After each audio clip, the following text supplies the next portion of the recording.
I'm cooking munggo beans. Nagtangga ko ng tinapa, bawang sibuyas. Yan o, may tinapa.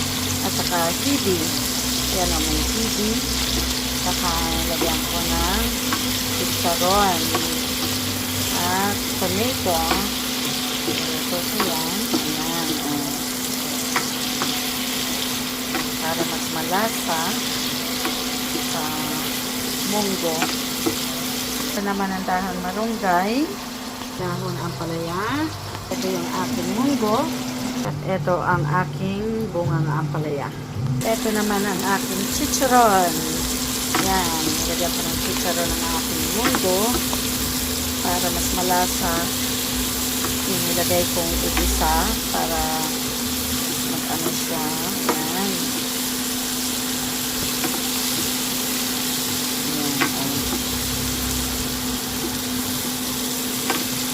Mabango na siya.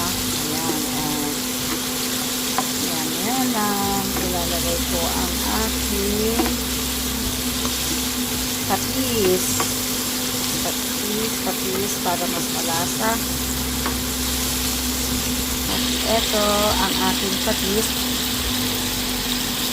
Lalagay ko na yung patis ko. Ayan. Isa ko lang sa patis muna ang ingredients.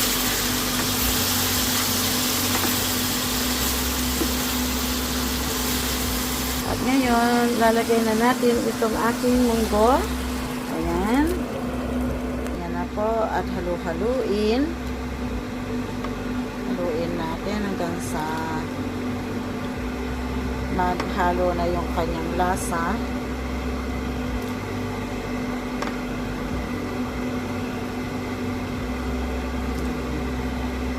Ayan na siya. Para mas malasa. Yan po, ilalagay ko na yung aking bunga ng ampalaya.